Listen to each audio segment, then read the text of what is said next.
Hello, this is Carrie with Dark Side of the Library. I'm here with my co host Katie, and today we are talking about dark children's books coming out in April 2023. They are some fun, cute ones, and I love children's books and I collect them, etc. So, Katie, you are starting off with the first book today. What do you have on your list? It Oh, and is, by the way, we don't have any of these yet. We haven't read them or looked through them. We just researched and found out about them and put them in our shopping carts. yeah, yes, exactly.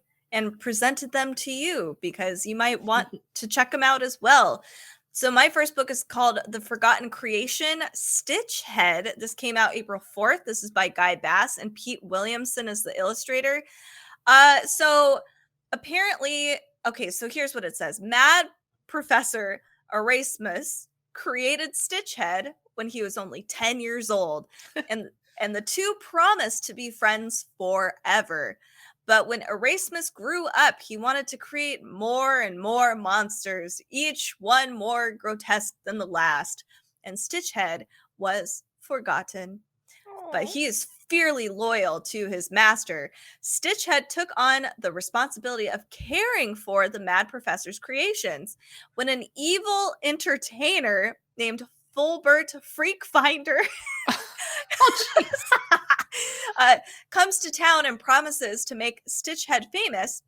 He's skeptical at first, but gradually warms to this idea.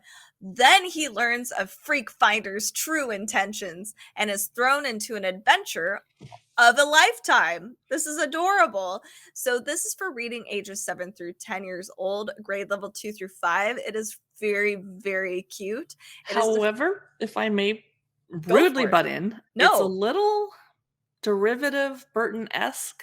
Yes. On the cover, they have this woeful looking little boy with striped shirt and striped stockings, and there's a bunch of spiral tentacles on the cover, and the story of a little boy making a creature. It's a little bit Tim Burton, but I'll still buy it. Yes. So this is The Forgotten Creation, Stitch Head by Guy Bass and Pete Williamson. My first book today is I See a Bat. Oh, yay! It has a puppy on the cover too. It's part of the I Like to Read series for preschool to age 3. The publisher is Holiday House. The author is Paul Meisel. I see a bat. I see stars. I see the moon. It's easy to read text and fun pictures that follow a dog through the nighttime. Sitting inside his house by his empty bowl, the dog watches the nightly sights outside until he falls asleep. And when morning comes, his favorite boy comes to fill his empty bowl. This is a great bedtime book for people that like bats and possibly are a little batty themselves or have a goth kid or grandbaby. It's I See a Bat by Paul Meisel. My next book is Klyde the Kraken Wants a Friend. I'll be your friend, Klyde. I know. It comes out April 25th. This is by Brooke Hartman and Laura Borio is the illustrator. This is perfect for pre-summer. It's we've got a Kraken. It's summertime feels, but it's still kind of creepy. And the Kraken could not be cuter. He is so cute. So this is a hilarious story. It's about a hug-loving Kraken who learns sometimes that it's just better to keep your tentacles to yourself. So Klyde the Kraken loves nothing more than a good hug. Oh, but whenever he tries to hug the animals in the ocean, they all swim away. Then one day, the colossal creature's monstrous embrace takes down an entire pirate ship, and the wrecked buccaneers surprise Klyde and the reader with a valuable lesson of emotional literacy. Ooh, okay, we've got a good message here. While many friends love to hug, some prefer other ways to greet their mateys. So this is really cheerful, really cute, but we have like a really adorable, quirky, charming Kraken to go along with this and learning how to create boundaries or understanding where people's heads are at. This is Klyde the Kraken Wants a Friend. This is by Brooke Hartman and Laura Borio. My next book is The Little Vampire Moves In. Ooh. Rudolph the Little Vampire moves into Tony's apartment building in this spooky and funny second book in the classic middle grade Little Vampire series. It's perfect for readers who love Hotel Transylvania and the Addams Family. So Rudolph has been banished from his family's vault over his association with humans, and he now lives in the basement of the apartment building where his human best friend Tony lives. And the two struggle to keep Rudolph hidden from Tony's parents and nosy neighbors, as they should. There's a cute little vampire sleeping in a coffin on the cover. It is grade level 3 to 7, or age 8 to 12 years, and the publisher is Aladdin. That's The Little Vampire Moves In by Angela Sommer-Bodenburg. Comes out April 25. My next book, I actually have it with me, which is great. So this is Louise Bourgeois made giant spiders and wasn't sorry. This is by Fausto Gilberti, and they've done books about art, like famous artists throughout history, and have made them more palatable for the little ones. It's very cute. This is a picture book, and it came out April 12th, and it's for reading ages 4 through 7. So Louise was a world famous artist, and she told her story through many kinds of mediums, like sculpting pieces. She used everyday art, like, sewing, all kinds of stuff. And her story is really fun. So her giant spiders fascinate and sometimes terrify lovers to this day. But the truth behind the inspiration for these towering sculptures is not as scary as it may seem. This is a very inspiring story about a young girl who became the first female sculptor to have a solo exhibition at the Museum of Modern Art in New York. It's awesome. So this is super cute, especially if you do have probably kids who were like me when I was 7 years old, little artists who have a little bit of a dark part in their soul who like spiders. Are there pictures of spiders inside that people who are scared of spiders probably wouldn't even pick up the book, but Right. Is it safe to look through? Or I think a little bit. There are some pictures of the spider. I mean, you can kind of see, but and it's towards the end, so you kind of get familiarized with Louise and the thought process behind the spiders before getting to the spider, which I think is fine. But again, if you are terrified of bugs, like my little niece is terrified, I would never ever read this to her. Okay. So Good to know. yes, do not get this if you have anti-bug people in your life. So this is Louise Bourgeois made giant spiders and was not sorry by Fausto Gilberti. My next book is The Night Tent by Landis Blair. It came out April 18. It's a picture book for preschool to grade 3. It's a bedtime book. A boy struggling to fall asleep peeks beneath his covers to find a world filled with nighttime adventures under a starry, tented sky. I love this. Oh. So Watson's having trouble sleeping. He lies awake at night, doing his best not to think about the lurking, creeping things that might be hiding in his closet or under his bed. But the more he tries, the harder it gets. But then he notices a mysterious light coming from under his covers. When he takes a peek, he discovers a beautiful tended night sky full of twinkling stars. And because he isn't sleepy, he follows a path the stars show him. It leads him through a forest and onto an adventure that includes friendly creatures and a magical trolley ride to a tiny island with a very tall tower, and finally, sleep. I am so buying this book. It's The Night Tent by Landis Blair. That's so cute. So my next book isn't super dark. It's definitely more sword and sorcery, but I wanted to present it to you because there's a lot of monsters in here and some witchiness. It is called Once There Was. It came out April 4th. This is by Kiyash Monsef, and it's steeped in Iranian mythology, which is very, very cool. So it's about a Iranian American girl who discovers that her father was secretly a veterinarian to mythical creatures, and she has to now take up the mantle despite the many, many dangers. I love this. It's so cute. So began the stories Marjan's father told her as a little girl. Fables like the story of the girl who sprung a unicorn from a hunter's snare, or the nomad boy who rescued a baby shirtle, which I've never heard of. Tales of extraordinary beasts that filled her with curiosity and wonder. But Marjan's not a little girl anymore. In the wake of her father's sudden death, she is trying to hold it all together. Her schoolwork, friendships, and keeping her dad's shoestring veterinarian practice from going under. Then one day she receives a visitor who reveals something stunning. Margin's father was no ordinary veterinarian.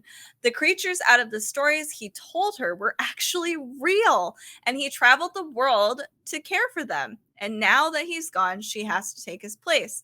She steps into the world, a secret world hidden in plain sight, where mythical creatures are bought and sold, treasured and trapped. She finds friends she never knew she needed, a charming British boy who grew up with a griffin, a runaway witch seeking magic, and a home, while trying to hide her double life from her old friends and classmates. The deeper Margin gets into treating these animals, the closer she comes to finding out who actually killed her father, and to a shocking truth that will reawaken her sense of wonder and put humans and beasts in gravest of danger. So again, not super dark, but really cute, more adventure. This is for reading ages 10 years and older, grade levels 5 through 6. This is Once There Was by Kiyash Monsef. My next book is Serafina and the Black Cloak, the graphic novel. So there was a series of books by Robert Beatty. Serafina and the Black Cloak was book 1. Book 2 was Serafina and the Twisted Staff, and then the Splintered Heart, and then the Seven Stars. So this is now a graphic novel. Serafina has never had a reason to disobey her pa and venture beyond the grounds of Biltmore Estate. There's plenty to explore in her grand home, although she must take care to never be seen. None of the rich folk upstairs know that Serafina exists.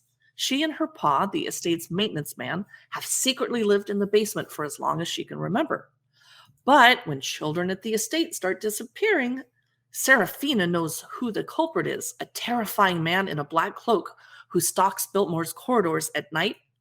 So she has a harrowing escape, and she risks everything by joining forces with Braden Vanderbilt, the young nephew of Biltmore's owners. So this is kind of based on an imaginary version of history. They have to uncover the man in the black cloak's true identity before all the children vanish one by one. That's Serafina and the Black Cloak, the graphic novel, grade level 3 to 7, reading age 8 to 12 years. The publisher is Disney Hyperion, and it came out on April 4. It sounds fun. That does sound fun. Next up is something I think a lot of people are really going to dig. It is Stranger Things, Heroes and Monsters. Choose your own adventure. Buying it, freaking out. Love this. Yes, I love Choose Your Own Adventure. So this is for reading ages 9 through 12, or honestly anybody. I love Choose Your Own Adventure. This came out April 18th. It's by Rana Tahir, Patrick Spaziante, and Catherine Spaziante as well. It is, again, a choose your own adventure. You join 11, Dustin, Max, Lucas, and all the rest of the gang, and explore Penhurst Asylum, which is an old, creepy Creole house, and possibly even a part of the Upside Down. The decisions you make will decide the fates of the characters and lead to unexpected, thrilling, and even deadly outcomes. So obviously, if you love Stranger Things, or if you have a kiddo who also loves Stranger Things, you might want to get the Stranger Things Heroes and Monsters Choose Your Own Adventure story. This sounds super fun. And the art is kind of like a classic 80s, D&D art. I love it. So it's super fun. This is by Rana Tahir and Patrick Spaziante and Catherine Spaziante. My next book is Desmond Cole, Ghost Patrol, book number 18, The Show Must Demon. I think they meant demon. So this is a large series of book. It's great for reluctant readers, especially possibly boys that have a hard time sitting still, because it's about a ghost patrol. And what's worse than dealing with a demon? Being on stage in a school play with a demon in front of a live audience. Join Desmond and Andre as they act their way through the most cursed school play ever. It's meant for grade level kindergarten to grade 4, or age 5 to 9 years. It's book 18 of a 20-book series called Desmond Cole, Ghost Patrol. Cute. All right. I think my final book of today is called True Evil, the first evil, the second evil, and the third evil, Fear Street. So it's all of the books together. This is by R.L. Stine.